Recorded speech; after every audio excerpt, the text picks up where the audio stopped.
Good evening, ladies and gentlemen. Welcome to the Saxon Pub, and welcome to the second episode of Enough Rope with Hayes Carll. Hey, everybody.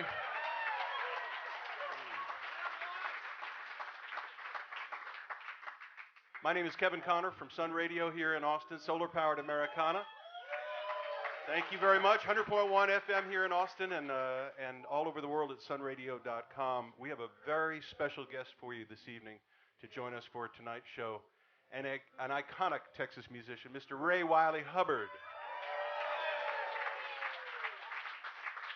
He and Hayes just met, and they seem to get along, and we're looking for a good show. So let's have some fun. Make sure and let your friends know that they can see this on Hayes' Facebook page. And please welcome the host of our show, Mr. Hayes Carll.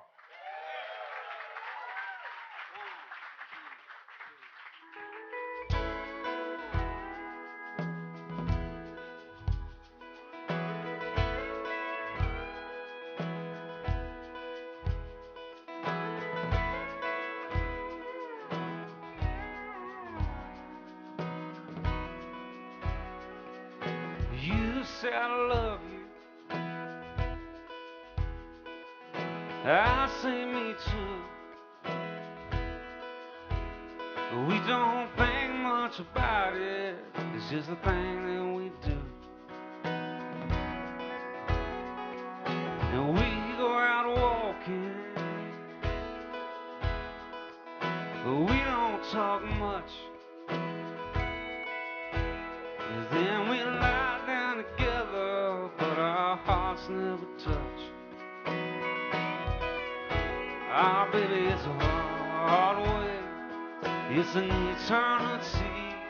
We got the life that we wanted, not the love that we need.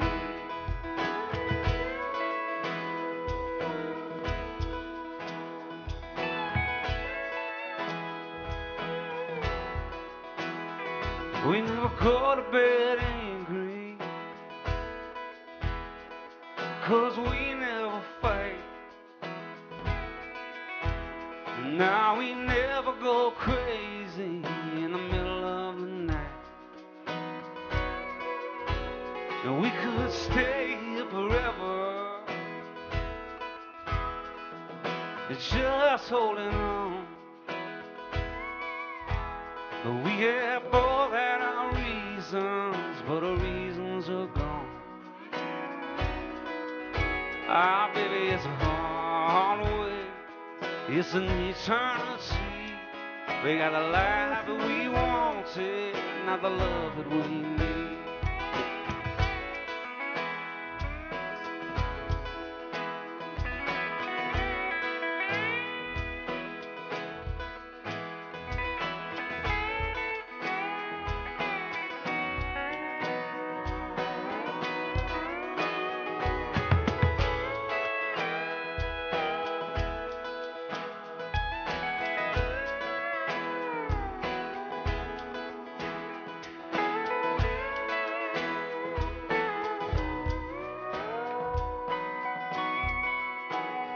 In our hearts we knew better, but we couldn't let go. And now it's time to quit hiding what we've always known. There's something was missing, but we were too scared to look. Too busy telling our story instead of writing a book. Ah, baby, it's a hard way. It's an eternity. We got the life that we wanted, not the love that we need. Ah, baby, it's a hard way. It's an eternity. We got the life that we wanted, not the love that we need.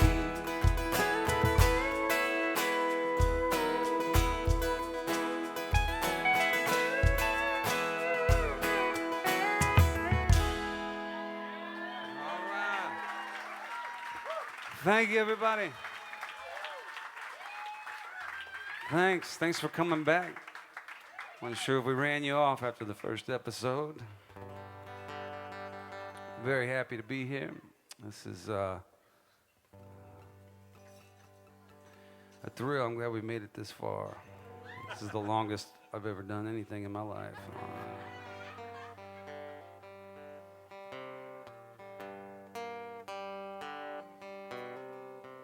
I'll do a song here that I learned from Guy Clark. I think he wrote this with Gary Nicholson and Leroy Parnell. And I hadn't sung it in a few years, but lately it's been making me feel better.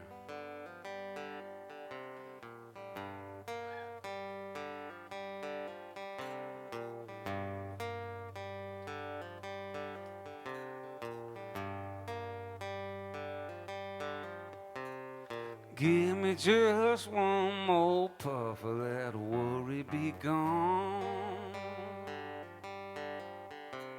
I plan on feeling much better before too long.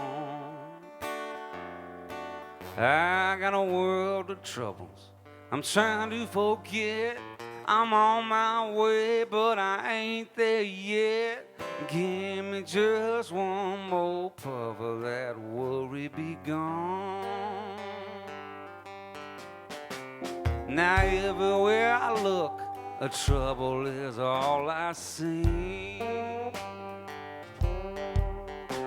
Can't listen to the radio and I hate TV. There's trouble with the air and trouble with the water. People ain't treating one another like they oughta. Give me just one more puff of that worry be gone.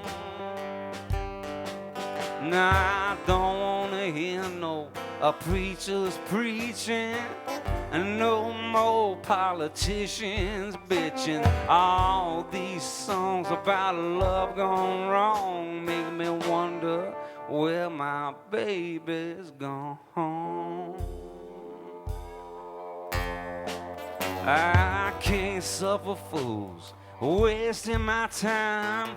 Don't give me no advice that rhymes.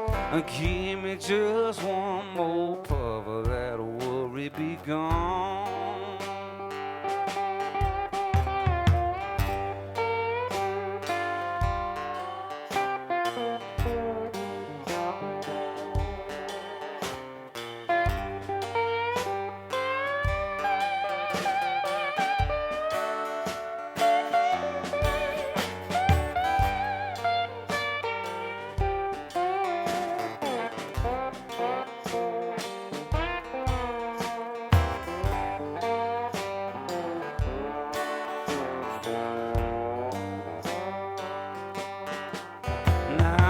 Give me no shit, just give me a hit. I've been smoking all day and I can't get lit. Don't give me no guff, just give me a puff. You know how I love that stuff. Give me just one more puff of that worry be gone. Give me just one more puff of that worry be gone. Yeah, give me just one more puff of that worry be gone.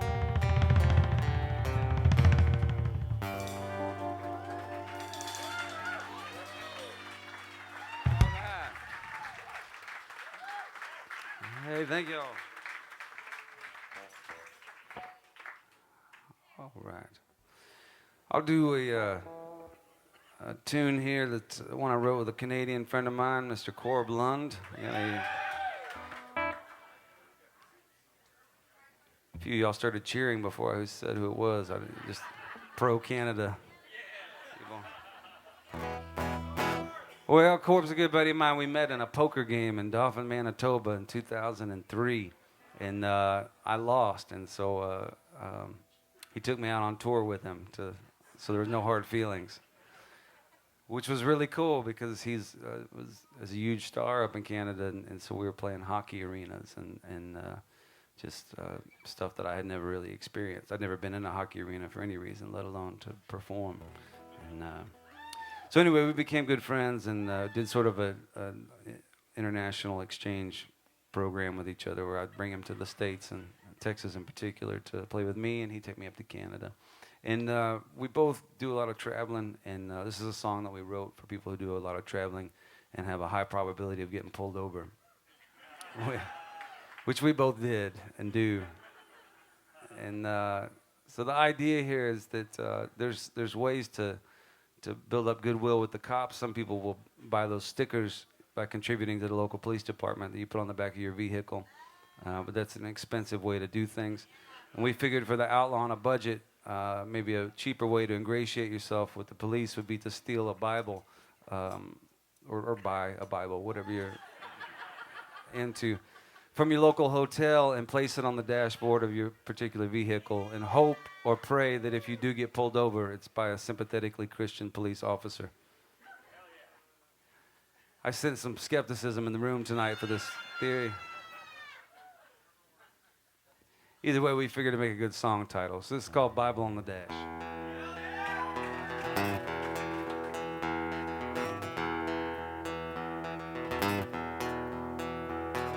Two-night stand in Tulsa, pulling out and headed west. And Brady grabbed the Gideons from the motel in the desk, and we said, "What's the matter, brother?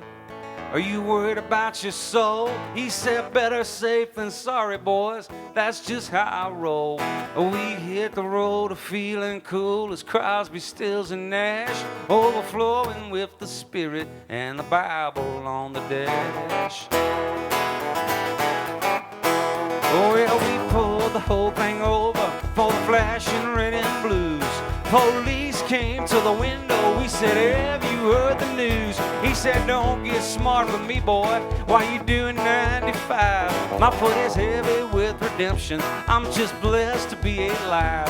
He said, "I ought to pull you out of there and beat you black and blue." I placed my hand upon the good book, said, "What would Jesus do?"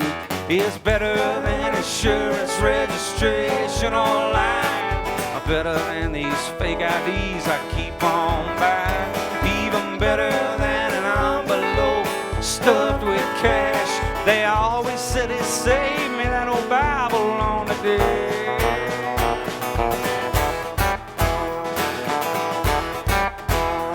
Well, around these parts, that heirloom will make probable cause.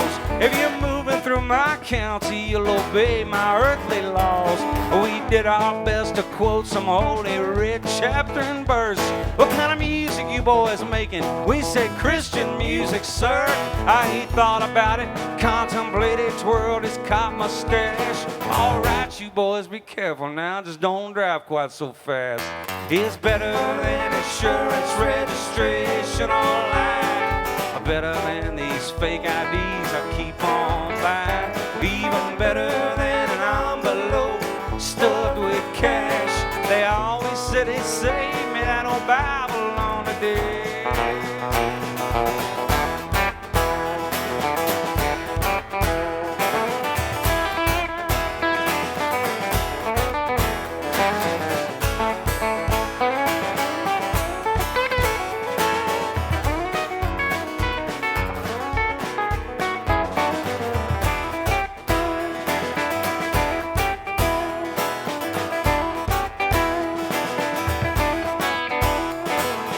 Crossing at the border, a few months later we heard freeze. Pulling over there, son, we're gonna do some search and seize. Maybe if we'd been more famous, they'd have said just move along. If they'd have seen us on the TV, if we'd had hit single songs. He's just about to ask us, where's the money, guns, and hash? I was hoping that it saved me, that old Bible on the dash. Oh, yeah, his hand was on his pistol, and his dog was on his leash. And as shepherd, he was keeping a pretty close eye on his sheep. We got a list we're gonna look at, see if we can't find your names. We got parabolic laser beams, is everything you say. We got ultraviolet x-rays that can see right through your bus. I guess we'll see if the good Lord's truly watching over us. It's better than insurance registration online. Better than these work visas I have to keep mine. Even better than an envelope stuffed with cash. Lord, I'm at the border with a Bible on the dash.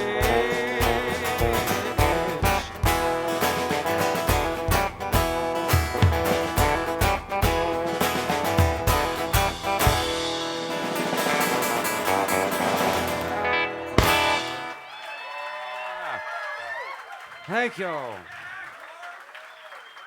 Hey, it's Carl here at the Saxon Pub in South Austin with Jeff Queen and Mike Meadows. And we're taking questions actually on Hayes' Facebook page, or we may even take some from the audience a little bit later on. So no heckling, sir. My first question, though, is, has that trick ever worked with the Bible? Not for me. I know bands that have painted their vans up as Bible school or study groups or Christian bands, and that has worked for them. But I was playing that song the other night, and I realized it has like a whole new connotation in the last week or so. And, but yeah, it hasn't worked for me. We made a video of it, and Corb is a Mountie, and I'm a Texas Ranger, and we pull each other over, and. At one point, I'm driving into Canada, and it says, "Welcome." There's a big sign. It says, "Welcome to Canada?" ? And anyway, maybe funnier if you watch it than me narrating the music video. You're going back up that way soon, right? Yeah, tomorrow. I'm going up to Edmonton tomorrow, and then Calgary. Do a couple shows in February in Canada, which is always. You know it's winter there. I do know it's winter there. I've toured there many times. Can you be quiet, please?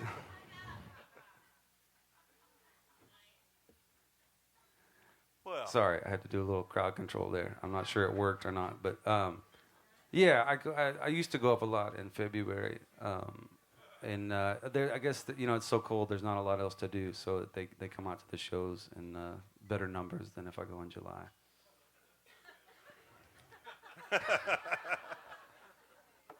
What is Drunken Poets Society? Yeah, so I've got this tour this week. I'll do a couple Canadian dates and then go to the Midwest, Des Moines, Minneapolis, Chicago, Louisville. I guess isn't the Midwest, but do a run of dates. And then coming up in April, we have this thing that's called the Drunken Poets Society, which is sort of like it's just a group of people that either into my music or I assume that's why they're there. But we throw these gatherings every year down on the beach. So I used to throw a music festival called the Stingery Music Festival down in Crystal Beach, Texas, and we had a lot of great songwriters that would come out to that. Ray Wiley came out, and Jesse Dayton, and Ryan Bingham, and Eliza Gilkison, and Terry Allen, and it was a long list of great folks. And then a hurricane came and wiped out the peninsula, and with it, my dreams of being a big festival promoter went with it. But we carry it on in a smaller capacity where we would just get together with myself and maybe a few other artists and a lot of fans, and we just spend a weekend playing music. We bring our own chef, a buddy of mine from Beaumont, and he cooks for everybody, and we just have a big old time. So that's happening in April. This year we're going to do it in Port Aransas. So yeah, I think you can find the info on my website or somewhere. What about this new song, a new song every month on Patreon? Patreon. Yeah, so that's the last order of business is the at this show every month, which is a monthly show for those of y'all that don't know. I do this show at the Saxon Pub every month. And at some point I'm going to play a new song or a song that I've just recorded that month. And I'm going to release it as soon as the show's over. And it's on a site called Patreon, which is a place where people can support artists that they like, whether it's photographers or painters or poets or musicians or bloggers, whatever it is. If somebody does something that you like creatively, it's an opportunity for you to support them. And so for me, this is a way to record new music and get it out every month. My last record came out 5 years ago, and I've had one or two people express that was too long in between music. And so I'm really excited about this now because I'm going to be putting out a new song every month with the help of the patrons. So you can check it out. I think it's patreon.com, and our site just went live tonight, and we'll release the first song I think in about 10 days. But I recorded a song with John Leventhal up in New York, and that's it. It'll be out, about a week and a half. But you can sign up now, and then as soon as it comes out, it'll go directly to you. And we'll play it tonight, some version of it later on. Cool. That's All my right. pitch. Yeah. This is our second episode of Enough Rope. On the first one, last month, Travis Linville came in and played with Carll, and very talented guy from Oklahoma. They've traveled together a bunch, and he just put out a brand new record, and he's going to be coming through Austin and playing this Friday night here at the Saxon Pub. So y'all are invited to come back and check him out. He's got some great, great songs. And we are very glad to have our guest here for February. He's just one of the great all-time Texas songwriters and book writers, too. A Life Well Lived came out a little over a year ago. If you haven't read it yet, you really ought to. And again, we welcome your questions on Hayes' Facebook page for both Hayes and for Ray. But please welcome a great artist and friend, Mr. Ray Wiley Hubbard.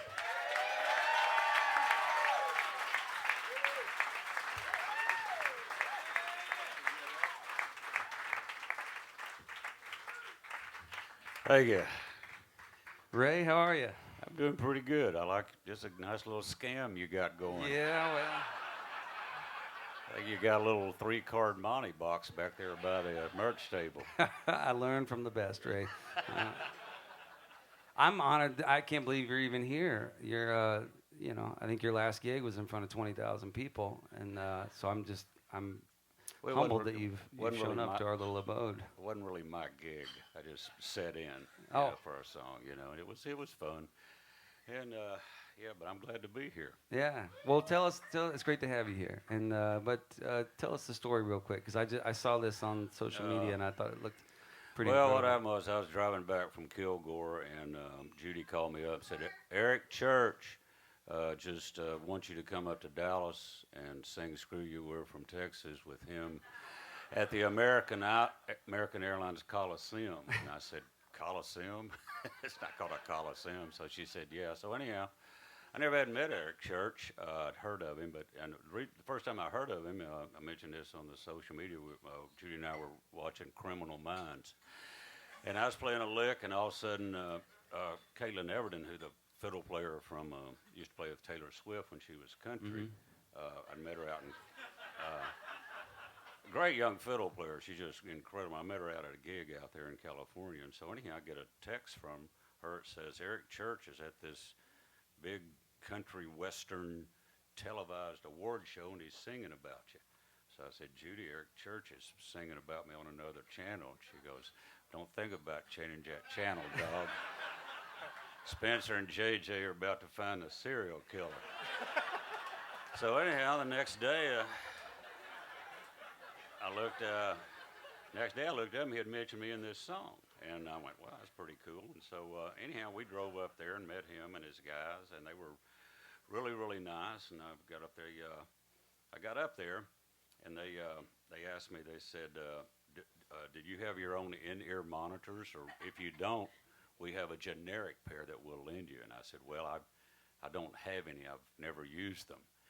And they said, we kind of figured you were old school, so we rented some monitor wedges for you.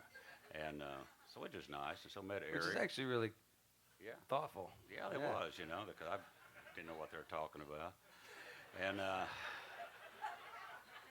so anyhow, we went up there and kind of rehearsed the song. We got up there, and I told the guys, they said that this song here, and they said, what's the arrangement? And I said, "Can you play the blues?" And they said, "Yeah." And I said, "Can you play the blues in any key?" They said, "Yeah." And I said, "Rehearsal's over."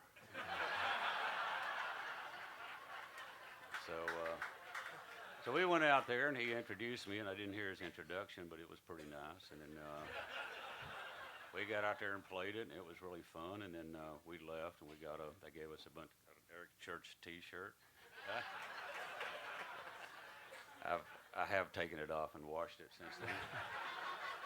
And then they gave us a big thermos of coffee so we wouldn't go to sleep, which was very nice of them. And then we got back about 3, but it was fun. It was nice. Very cool. Yeah, it was. I enjoyed it. That reminds me of 2 stories. I don't know if we're going to have enough time tonight to tell the stories that I want to tell about you. But Go ahead. But you remember there was one time on the way to Dallas, there was a pot restaurant, not a pot, like a, what did you call it? It was an Asian restaurant. Yeah, it was a Vietnamese. Vietnamese. Yeah. Yeah, hot pot. stickers? Yeah. And you used to stop there all the time, and you'd get a coffee before you drive off and go back to Austin or Dallas, whichever way you were headed. And one day the guy was really worried because he served you decaf coffee on accident, and he was afraid that you would fall asleep and die on the way home. And for like a year, he was stressed out about this. And finally, somebody went into the restaurant and told him that Ray Wiley Hubbard was still alive, and he felt really relieved. Yeah, it was about 11 o'clock one night. And he gave me a decaf, and he was just. So the next time I went in there, he hugged me and was crying. "Oh, I'm sorry," But, I was just so worried, The other thing it reminds me of is, speaking of Canada, you were talking about the. I was talking about Canada 23 minutes ago, so in my mind, that segue made perfect sense. You're just playing pinball up there, aren't you? That's just a quick glimpse inside the workings of my brain. Hot pot, Dallas, decaf, Canada. Ray and I played the Calgary Folk Festival 6-7 years ago. I don't know how long ago it was, but they have these workshops at these folk festivals in Canada. You don't just play your gig, but you also play what's called a workshop, which isn't where you're teaching anybody anything. It's just they put together a bunch of musicians. The idea is that there's a common theme or thread that ties them all together, and then you all just play music together. And sometimes it works. Sometimes it'll be songwriters who all sing about trains, or it'll be a bunch of hip-hop groups that rap with each other. But in our case, it was not only a 10 a.m. show, which is just should not happen, but the guests it was myself and it was Ray, and you had Rick Richards with you, and I had Scott Davis playing guitar. And then there was a girl from San Francisco, and she played keyboards and had a bass player with her, and I think she was kind of a hip-hop artist. And then there was a 6-piece conjunto band. Yeah. And the idea was, it was called, it was a Texas workshop. The idea was we were all from Texas. The only thing was we weren't. And the girl was from San Francisco, and the band was from Mexico and didn't speak English. Yeah. And so the idea was we were all supposed to jam together. And so Ray started playing a song, and these 6 guys started trying to play along, except they would go to a different key and try and go to the 4 and the 5 and musically. And at a certain point, Ray just turned around and he said, "This song is in E, no A, no B, just E." And then you said, "How do you say no drums?" And they turned around and goes, "No quiero drumo." Yeah, I think that's the last time I played that. Yeah, I can't believe it was. Anyway, well, would you like to play a song for us? Yeah, might as well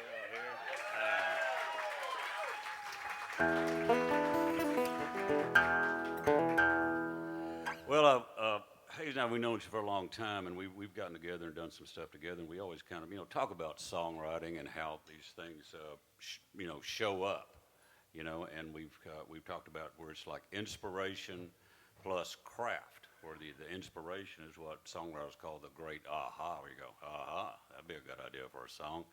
And then the craft is taking that and figuring out what you're going to do with it. So this is an example of that. Well,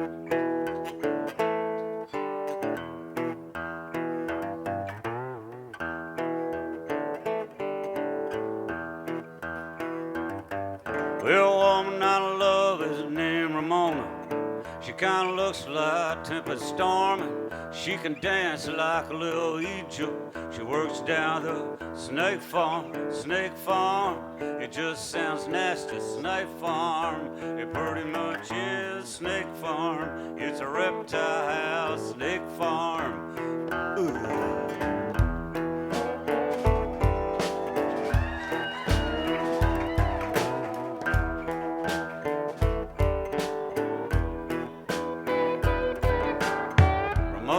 Got a keen sense of humor. She got tattooed down her arm. It's of a python eating a little mouse wearing a sailor hat that says snake farm, snake farm. It just sounds nasty, snake farm. It pretty much is snake farm. It's a reptile snake farm. Ooh.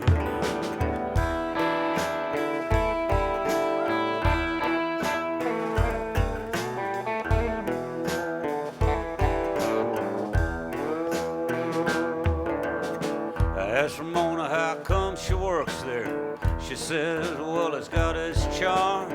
Nothing to do in the winter now. Some kid gets bit at the snake farm. I said, snake farm.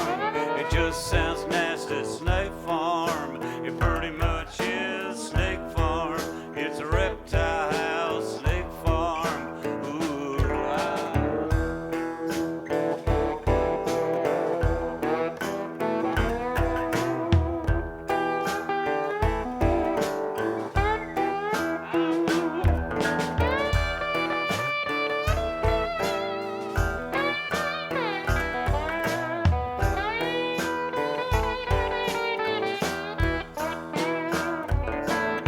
Ramona likes malt liquor and a band from Wales that was called The Alarm. She said she cried when they broke up. She still plays the records at the snake farm. Snake farm, it just sounds nasty, snake farm. It pretty much is snake farm. It's a reptile snake farm. Ooh,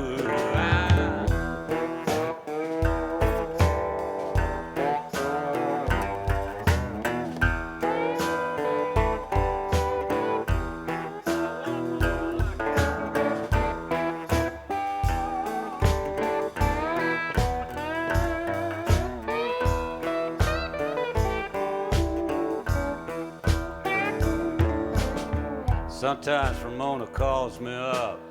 She says, come on down here, it's getting warm. And she runs everybody off. We, snake farm. Snake farm, it just sounds nasty, snake farm.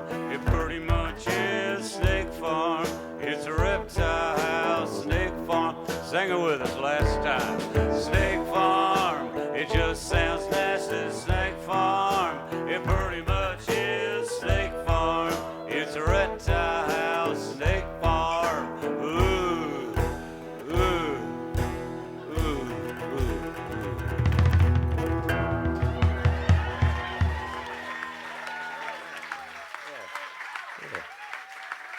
Carll drums. Carll drums. Bueno.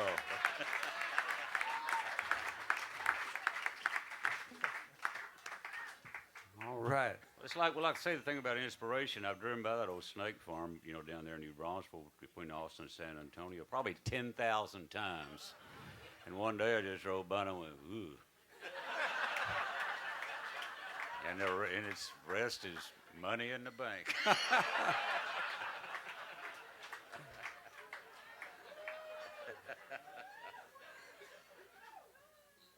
Yeah, you can spend a lot of time trying to write about the spiritual and metaphysical and emotional, but you never know that snake farm is going to be the big breadwinner. Yeah, it is. Well, it's like I say, it's the thing about songwriting too is sometimes you have to, you're kind of like that shark that never sleeps going through the songwriting water. You just always, then all of a sudden you'll hear something and, the inspiration will hit and you go, yeah. Yeah. And then after a period of time, you'll realize, well, this is worth finishing, or this is nah. Yeah. Speaking of worth finishing, you finished a book last year. Yeah, I wrote a book, oh, thank you. And I'm, pretty proud of it. It's just I never had a friend of mine, Tom Jurek, kept poking me with a stick, saying you need to do. One time I'd emailed him a thing about how when I was younger, about 18 or 19, opened for Muddy Waters and owned ponies. So that's a pretty interesting story. And I said, I think that's interesting. One time Willie Nelson kidnapped me, and he goes, oh, so he said you ought to write these things. So I started writing this, and he helped me kind of put it together in a book form, and it came out. I'm pretty pleased. It's an easy read. It's not it's not very difficult to read at all. It's not Joyce, but it's No, but it was heavy in its own way. I loved it. I cried when I read it because I've known you and Judy for a long time, and to hear your story really moved me. It was an incredible journey to read it. I knew a lot of things, but there was a lot of stuff I didn't know, and it was really fascinating to me. Well, I figured I'd had to tell the truth of what happened, and so I did, and I put that in there about kind of what happened to me, and and had to throw it in there to tell the truth, Yeah. So I put it in there, kind of, I was pretty squirrely for a while, and but now I'm not.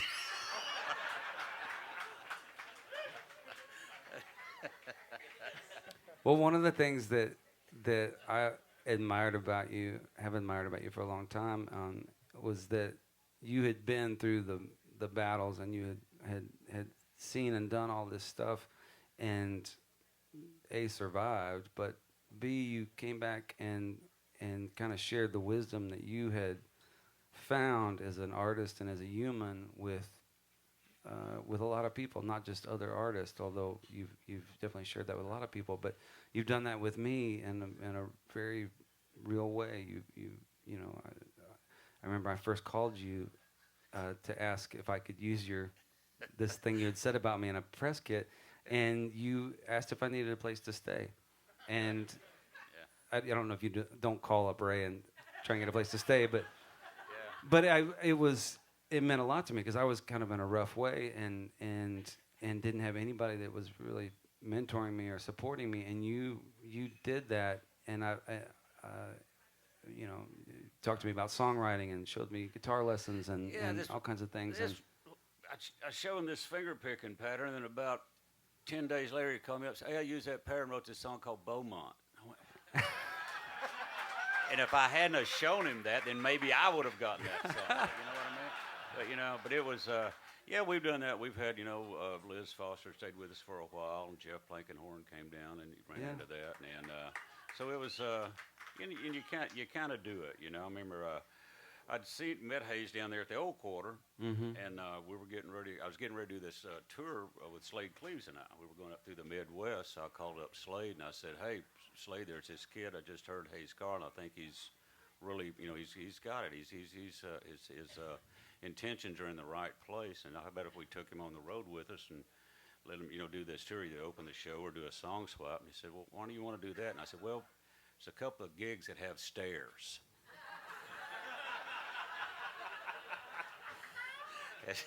And so we offered Hayes the gig. Said, yeah, but you're going to have to carry the gear. The gear, The first time I met Ray, he said, so you want to be in show business, huh, kid? I said, yes, sir. And he goes, carry my amp to the van. You're in show business. And I business. did. He goes, you're in show business.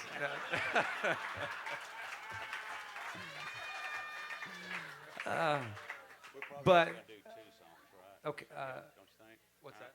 We're just going to do 2 because of time. Yeah, we're fine on time. Okay. Yeah. Okay, whatever.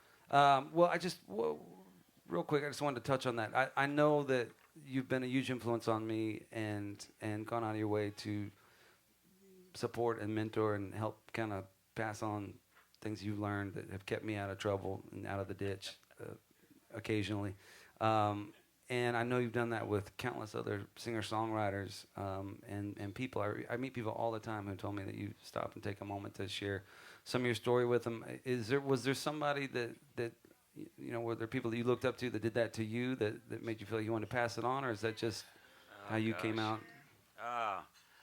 Well, like I say, I feel very fortunate. I'm an old cat, man. I feel very fortunate. I've seen Lightning Hopkins, Mance Lipscomb, and Ernest Tubb, and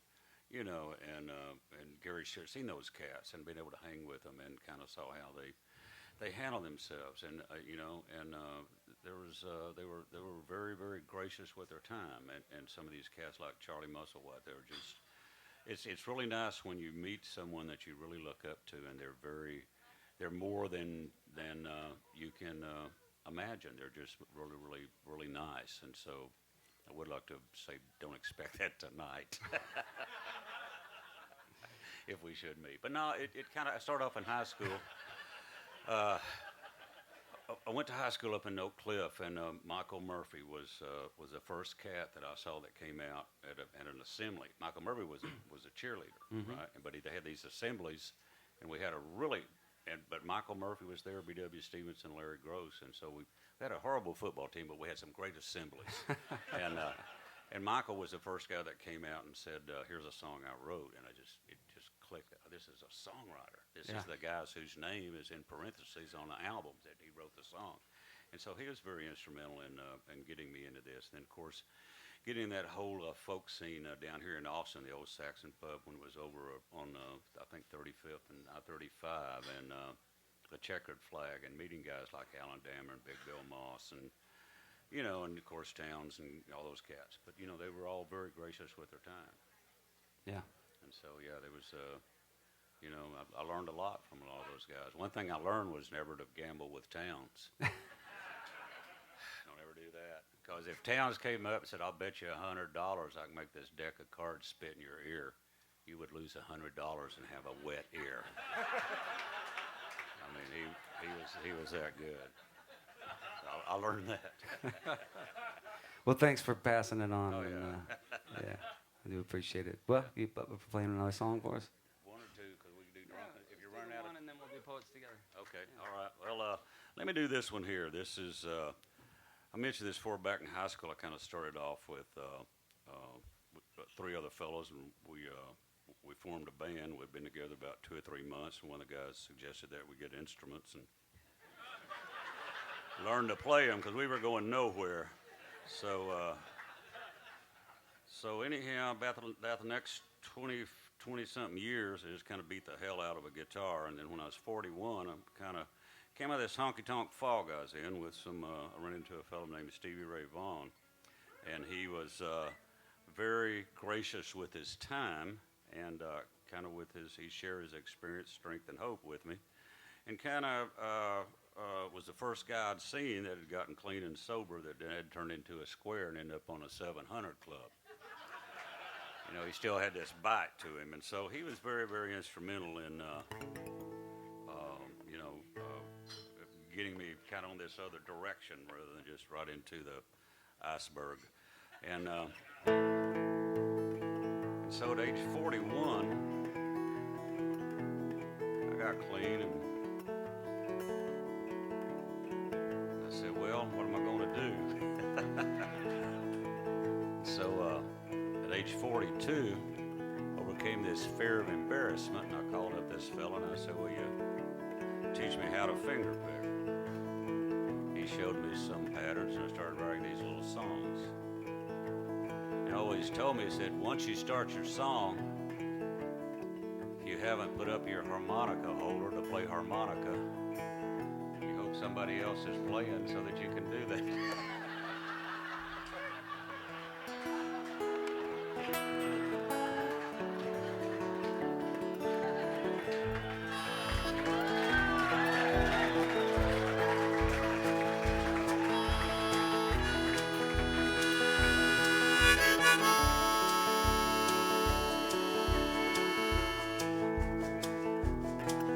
I'm wearing old boots, Cuban heels, my soles they are worn, I withstand terrible grace. My trousers are torn, and my jacket is borrowed, and I'm wearing my tie behind the eyes in my face.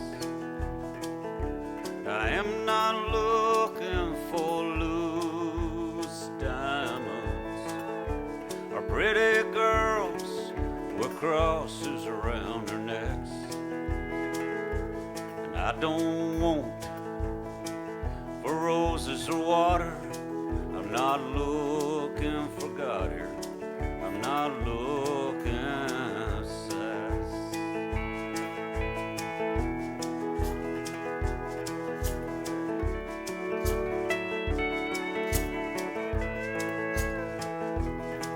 I've worn out my welcome in certain small circles, in Spanish bordellos and Confederate states.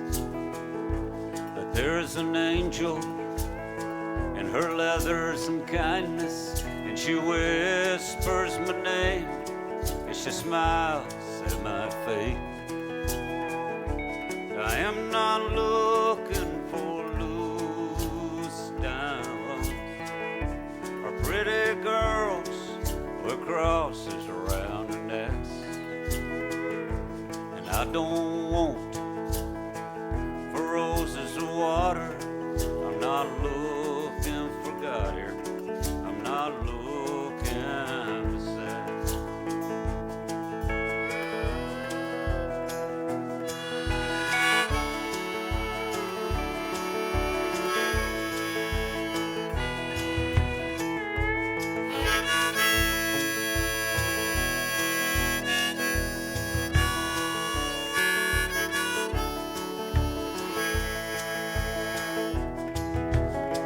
All the true believers are out on the road tonight, and no matter what happens, well, you know they'll be okay.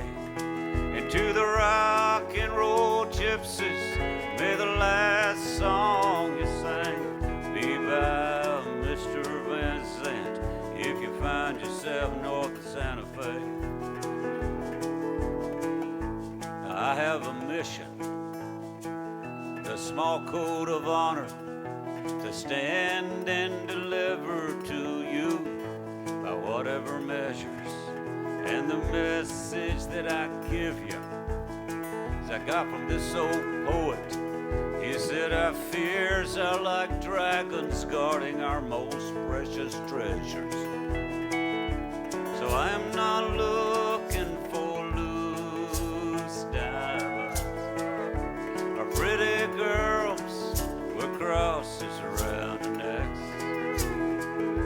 And I don't want for roses or water. I'm not looking for God here, and I just want to see what's next.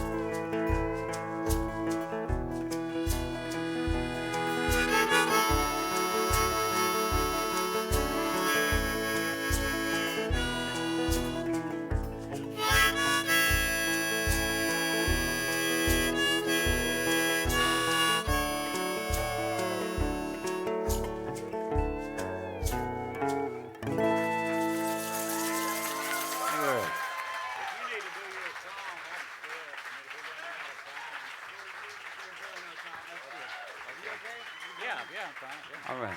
Thank you very much. Ray Wiley Hubbard, everybody. It's Carl.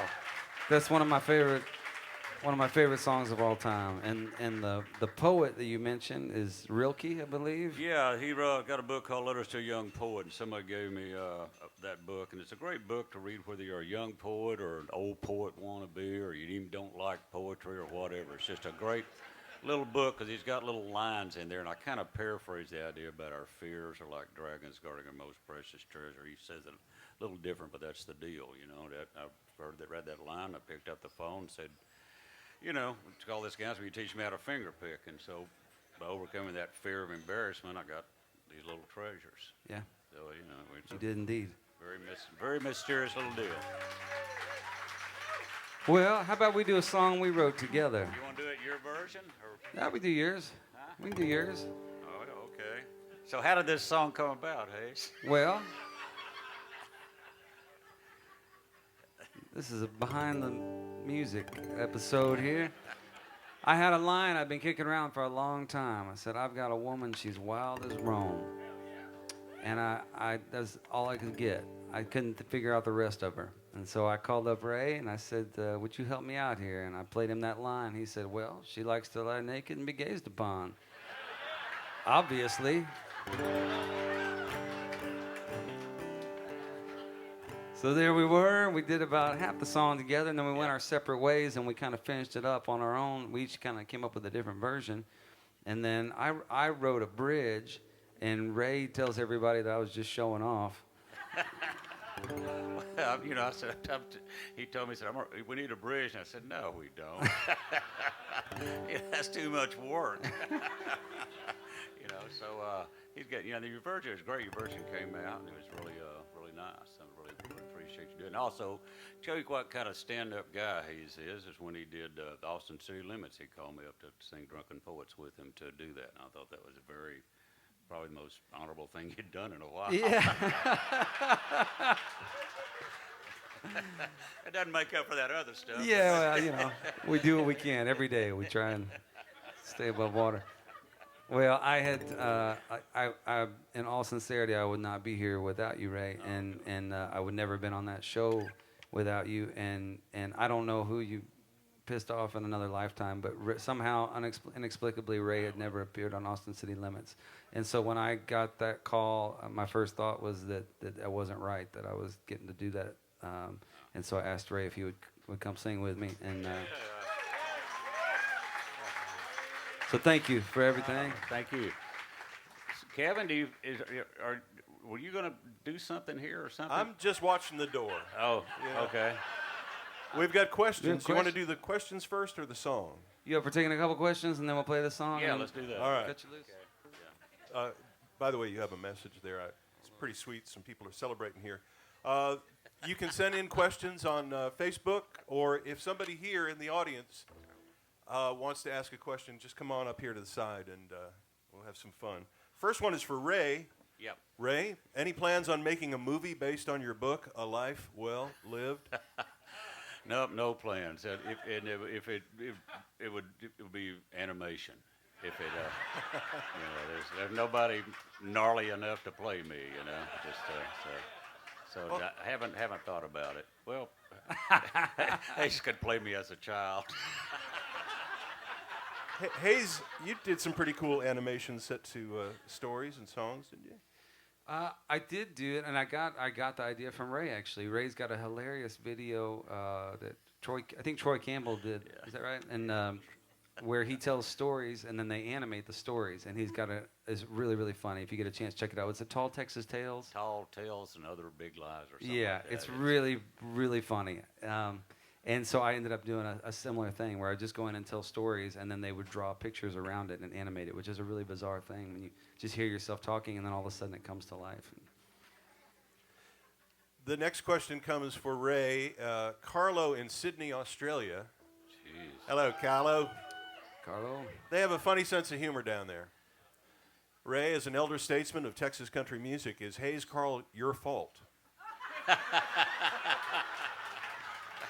I think we've established that it is his fault. Yeah. Well, like I say, I'm very, very proud of what Hayes he's done. You know, he really has. He's, you know, he's still, his heart's in the right place. You know, I mean, he might have started out just doing this to, you know, for beer and girls, like I did. That's why I got into it. But then, you know, like I say, he's got a little bite to him. And like I say, his heart's in the right place of why he's doing it. You know, so yeah, I'll take whatever.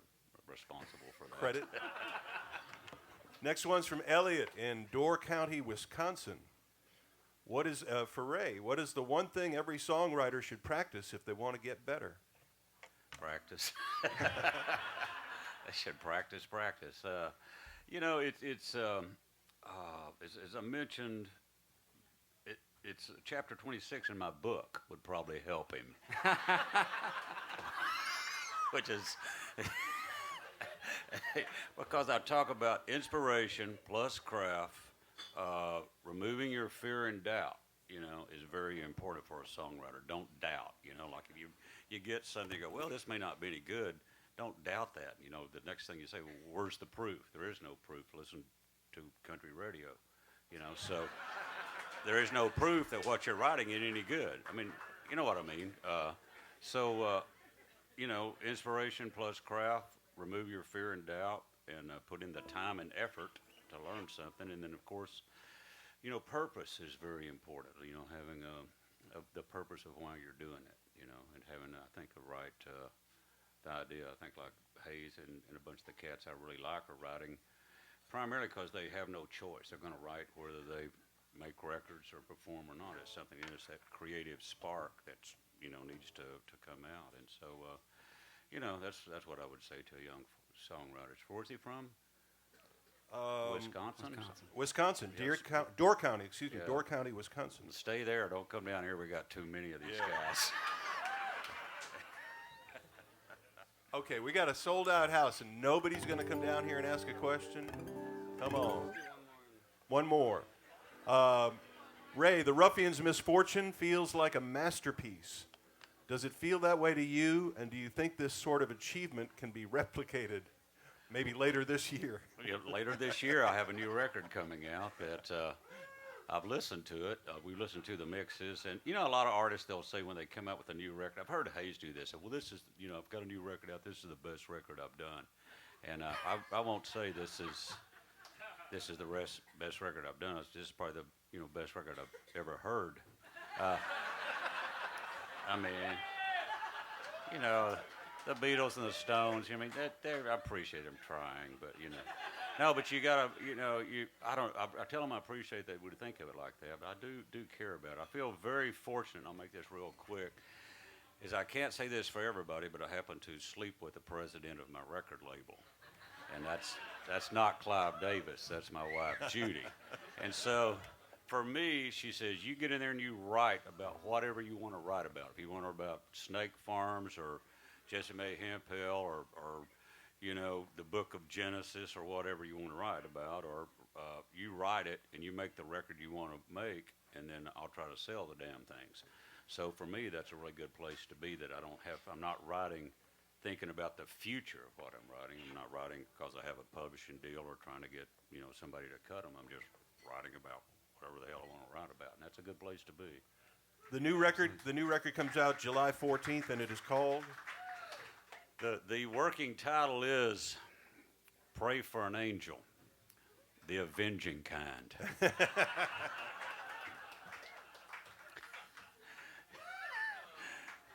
So far. Time for a dream song, I think. Want to do it? All right, let's do this. This is Drunken Poet's Dream. Hang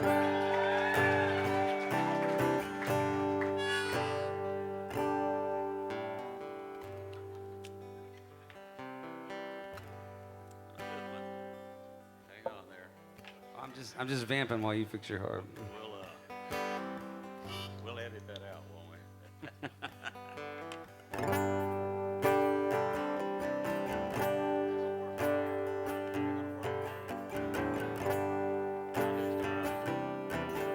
So verse, chorus, chorus, play it, verse, chorus out, all right? Rehearsal's over. I got a woman, she's wild as wrong. She likes being naked and gazed upon.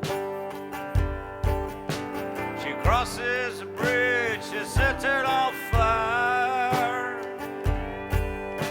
She lands like a bird on a telephone wire. I'm gonna holler and I'm gonna scream. I'm gonna give me some mescaline, and then I'm gonna rhyme that with gasoline. It's a drunken poet's dream. Oh. The wine bottle scattered like last night's clothes.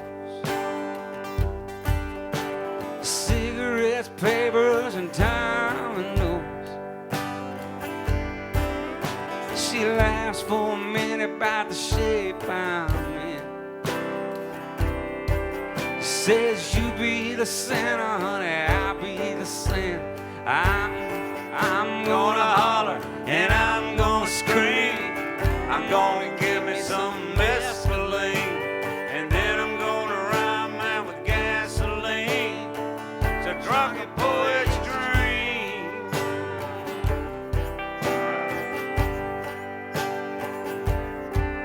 My harmonica has got a busted reed. This is a different verse today. She tells me not to worry about that thing. She danced with the dead at the pyramids. Hell with it. This is the mashup. I'm gonna holler and I'm gonna scream.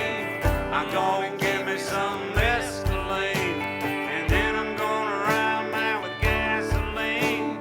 It's a drunken poet's dream.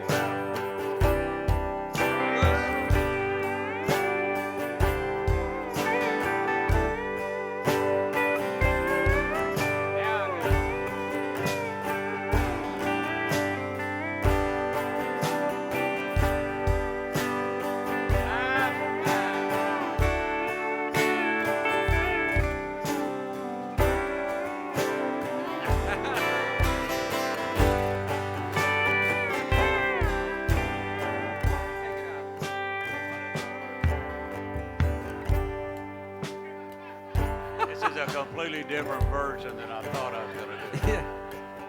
Yeah. Does anybody know the last verse? Oh yeah. I'll never pay back my student loan. Smelling like Coors and cheap cologne. She tells me not to worry about Judgment Day. She said we'll dine to get into heaven, just ain't our way. I'm gonna holler and I'm gonna scream. I'm gonna give me some mescaline, and then I'm gonna rhyme that with gasoline. It's a drunken poet's dream. Oh, so I got a woman, she's wild as Rome. She likes to lay naked and be caged upon.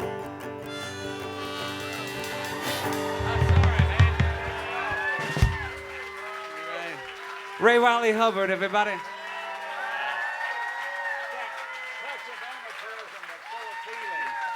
Thank you. Hey, it's Carl.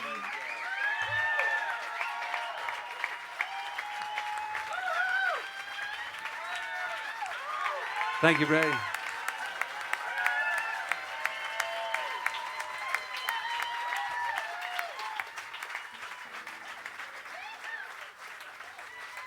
All right. Once again, we're coming to you from the Saxon Pub in South Austin, Texas here. It's Enough Rope with Hayes Carll. And you got a new song coming up in this set, right?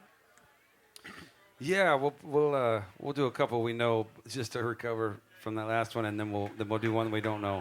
And Shall we say congratulations to Lauren and Will, who got engaged tonight and are celebrating here? absolutely, congratulations. Congratulations.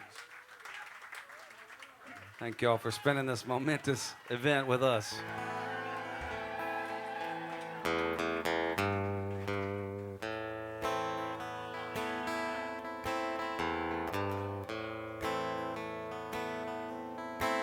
Hey, if you're nobody's business or your front page news, a folk, rock, country, or Delta blues, tell your truth however you choose, and do it all for the sake of the song. Hitchhiking, bus riding, rental cars, living rooms, coffee houses, rundown bars. 10,000 people alone under the stars. It's all for the sake of the song. And there's a man who wrote your cheating heart. Now he's lying through his tune, and he plays it on a stolen heart. It's soaked in 100 proof, and there's one who might be happy, but for the writer's curse, she lost the crowd's attention by the 42nd verse. It's a traveling salesman and the girl next door, from the empty room to the third encore. Less is less until more is more, and it's all for the sake of the song.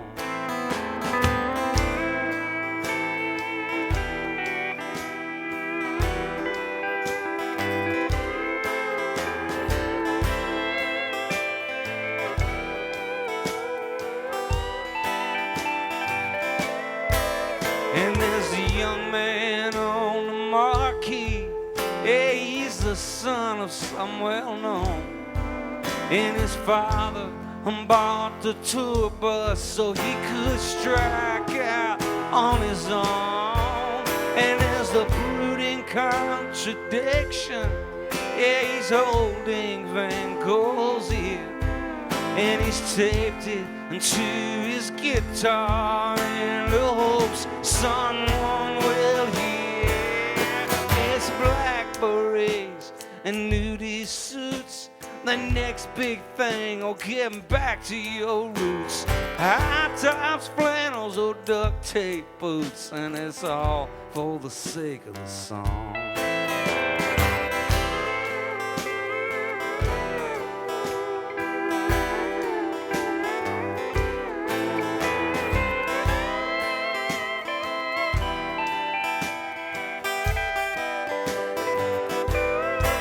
And there's the mystic, there's the legend, it is the best it's ever been. And there's the voice of a generation who won't pass this way again. And there's record deals and train seals and puppets on a string. And we're all just trying to figure out what makes the cage bird sing. It's lights, camera, on with the show. Lifetime to get ready, now go, kid, go. Oh, where it all ends, nobody knows, but it's all for the sake of the song. So if you're nobody's business, or your front page news, the folk, rock, country, on Delta blues, tell your truth however you choose, and do it all for the sake of the song.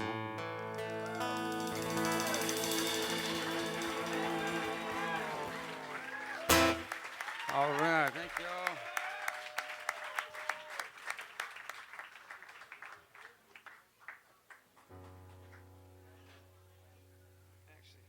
Let's do, all right, we'll do a new one here. So this song is one that we recorded this week and or last week, and it'll be out through the Patreon account that we talked about. If you go to patreon.com, you can sign up to be a patron, and you'll get this new music. So if you're into that kind of thing, this will be up there. It's a slightly different version. This is one I wrote with my buddy Charlie Mars. It's called Things You Don't Want to Know.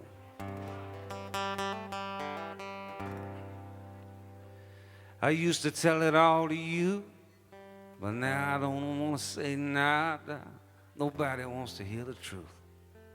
They only want to hear you say what you ordered. Did you have a cigarette?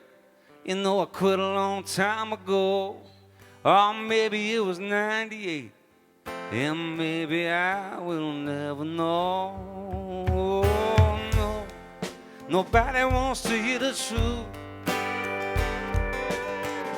Ah, they only want to see a show. And maybe you should stop asking about things you don't want to know.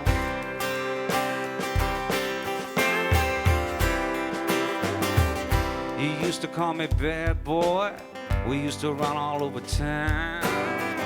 You used to call me James Dean, but now all you wanna know is when you're gonna get straight. All you wanna know is where the hell is the car. All you wanna know is why you home so late and who'd you leave at the bar. Oh no, nobody wants to hear the truth. Oh, they only wanna see a show. And maybe you should stop asking about things you don't wanna know.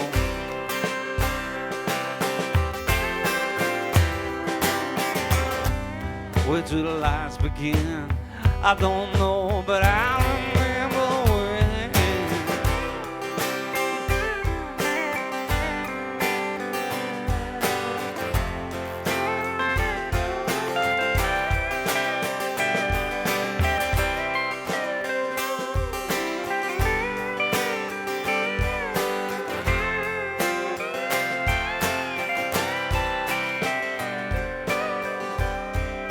I used to tell it all to you, but now I don't wanna say nada. Nobody wants to hear the truth. Yeah, they only wanna hear you say what you ought to. Did you have a cigarette? You know I quit a long time ago. Or maybe it was last night, and maybe I will never know. No, nobody wants to hear the truth. Oh, they only want to see a show. And maybe you should stop asking. Maybe you should stop asking. Maybe you should stop asking. When you gonna get straight? And where the hell is the car? And why you home so late? And who'd you leave? All you wanna know is when you're gonna get straight. All you wanna know is where the hell is the car. All you wanna know is why you home so late. And who'd you leave at the bar? Oh no, nobody wants to hear the truth. Oh, they only wanna see a show. And maybe I should stop asking about things you don't want to know.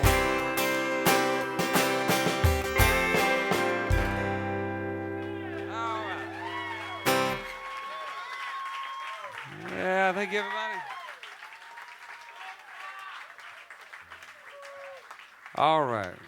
My version will be up on Patreon right now. Well, Patreon account open tonight. The song will be up in about a week and a half.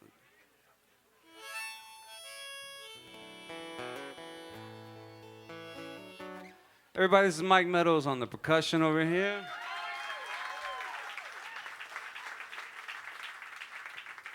And immediately behind me is Jeff Queen.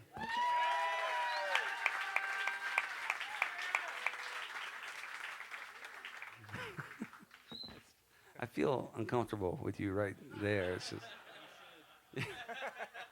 we just played a gig in Houston for the Super Bowl.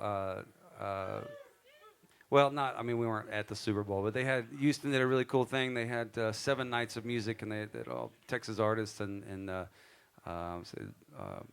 ZZ Top and Solange and who else? Ryan Bingham played the night we played, and anyway, just a lot of great people. And they had this huge jumbotron behind us. And every time, I would turn around, it would just freak me out. They had the smoke machines and the lights, but there would be like a 20-foot version of myself. Except it rarely was myself that I saw because the cameraman was obsessed with Jeff Queen for some reason. We had a 4-piece band. There were other people to look at, but he was not interested in the drummer or the bass player or the lead singer. And so at the end of the night, when I introduced everybody, I said, "Thank you for being here, everybody." And it was sort of tepid. And then I said, "This is Naj Conklin on the bass," and it was, nothing. And then Mike Meadows, really nothing. And I said, "Jeff Queen," and the place erupted. There were like 3,000 people. And they went nuts. So anyway, that's why I'm blocking the view for most of y'all. was uncomfortable with him getting that much attention.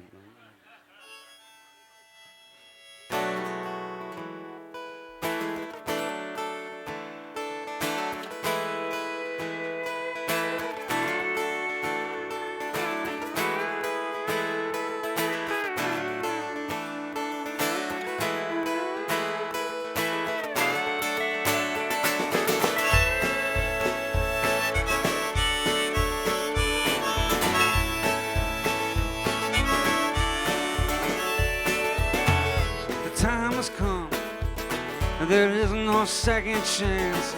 We've been drifting on an empty, aching sea. You were the girl I never knew I wanted. I was a boy you hoped you'd never see. It's a shame we ain't lovers. It could have been something so big and great. Just kissing flowers underneath that sweet magnolia, begging for answers, trying to make a stay.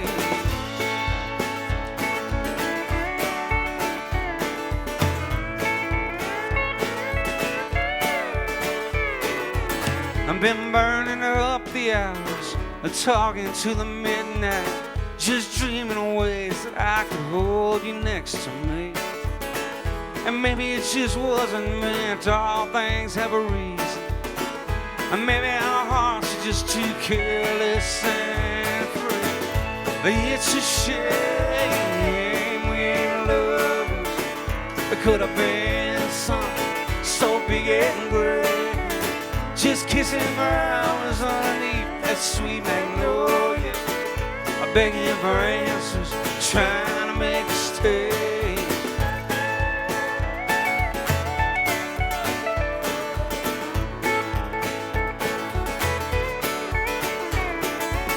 There was a time you would have had me. There was a time when I could have had you. But it's too late, another path has come and gone again. I'm at the back door, the broken window view, thinking it's a shame we ain't lovers. It could have been something so big and great.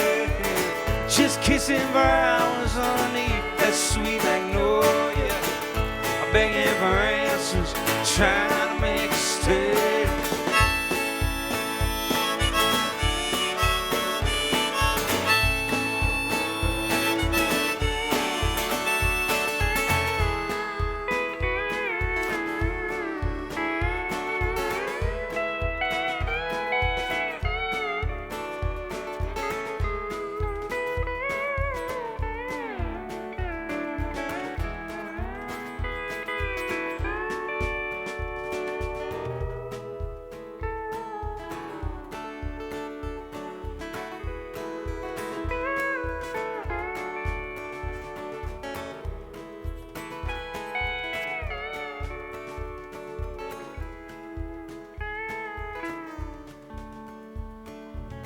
I'm tired of writing, I can't put down my pen. It's too late now to talk or turn back. So just hold on, 'cause baby, here we go again. Heading the wrong way down that one-way track. It's a shame we ain't lovers. It could have been something so big and great. Just kissing flowers underneath that sweet magnolia, begging for answers, trying to make a stay.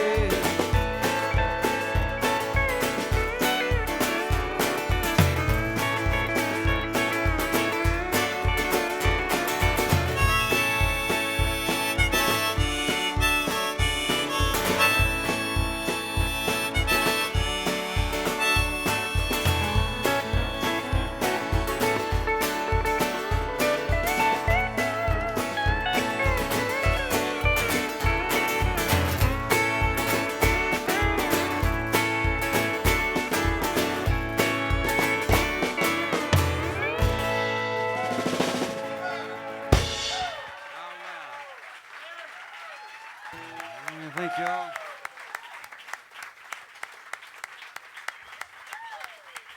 All right. Thanks so much, everybody.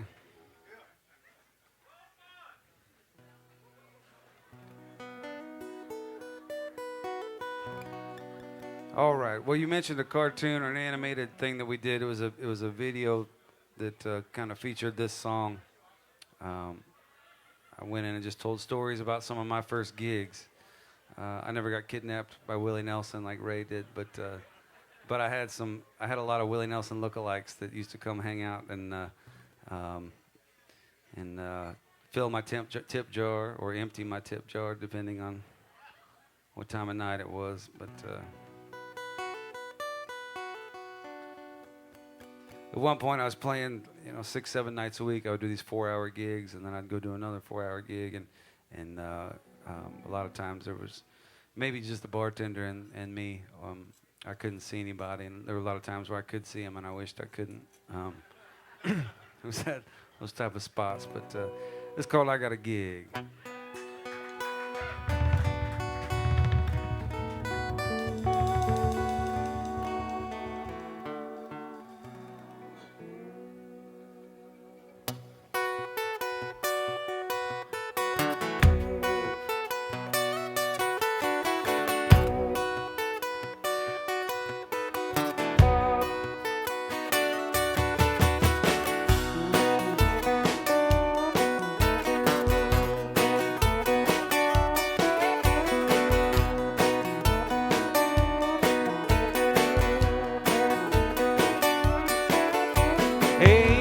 Machine and a sailor's daughter. Something makes them crazy growing up on the water.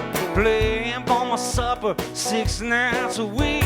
Hurricanes, Easter, New Year's Eve. 410 walls, now there ain't much left. Looking like a homeless, cheers on the left. Homeless in a corner, breaking up a fight. Good Lord, I hope I get paid tonight. I got a gig, baby.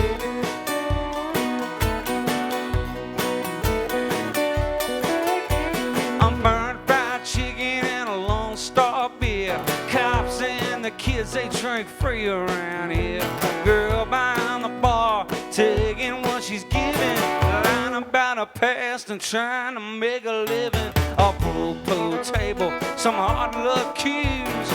Go tell your mama I done paid my dues. Everyone around here knows my name. 6 nights a week in the neon flame. I got a gig, babe. I got a gig. Now there's an old line tamer parked behind the bar with 100 pounds of weed in a stolen car. Oil patch boys, girls who went to college. Rules you don't break and laws that ain't acknowledged. A barefoot shrimper with a pistol up his sleeve. Some will go to heaven and some will never leave. Pills in the tip jar, blood on the strings. Oh Lord, I never thought I'd see these things. I got a gig, babe. I got a gig.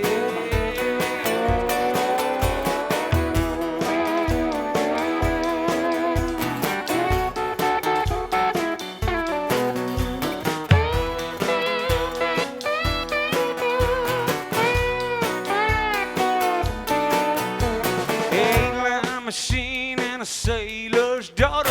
Something makes them crazy growing up on the water. Playing for my supper 6 nights a week.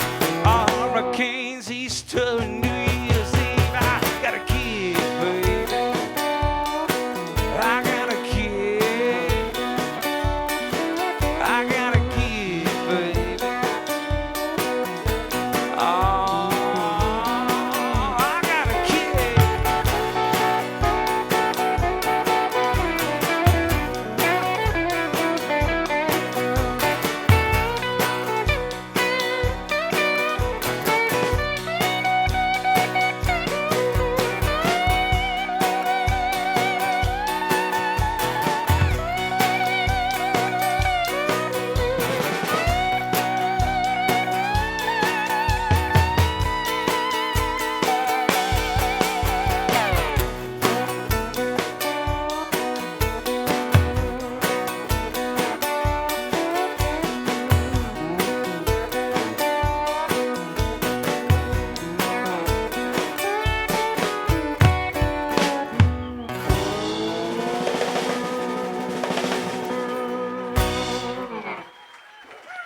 Got a gig.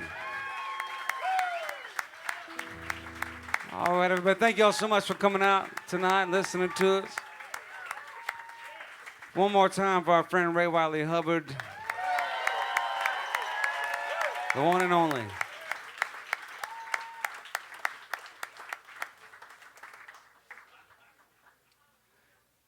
Kevin, thanks for hosting us. Thanks to the Saxon Pub. Y'all make sure you take care of everybody back there. This was the first gig I ever had in Austin. Was playing here at the Saxon. I think it was 16 years ago. And it's incredible to even think about. Used to be able to smoke in here. Can you imagine? So, anyway. We'll wrap up with this. Thank you, everybody, for coming out.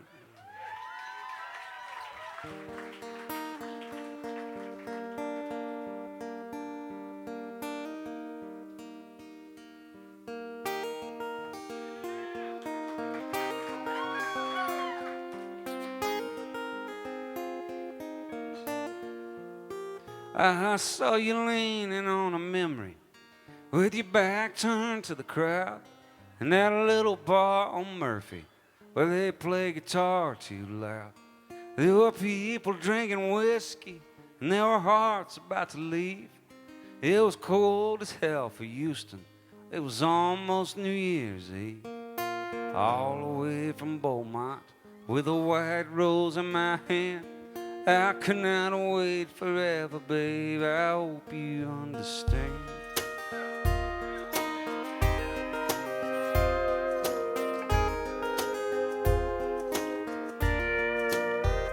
All the night was feeling lucky, and so I asked you to dance. And the way you looked up at me made me think I had a chance.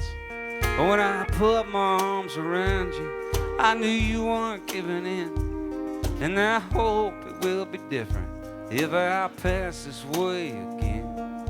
All the way from Beaumont with a white rose in my hand.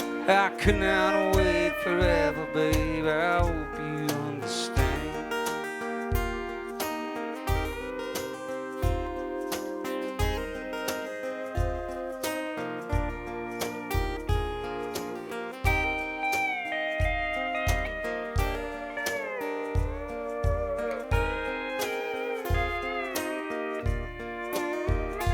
Well, I walked the road to get here with a guitar in a case. And I'd have stopped in Pasadena if I'd have known about this place. But you looked like forever where the water meets the shore. I've been thinking about you, baby. I can't do that anymore. I saw you leaning on a memory with your back turned to the crowd in that little bar on Murphy where they play guitar too loud. There were people drinking whiskey and there were hearts about to leave. It was cold as hell for Houston. It was almost New Year's Eve. All the way from Beaumont with a white rose in my hand. I could not wait forever, babe. I hope you understand. Yeah, all the way from Beaumont with a white rose in my hand. I could not wait forever, babe. I hope you understand.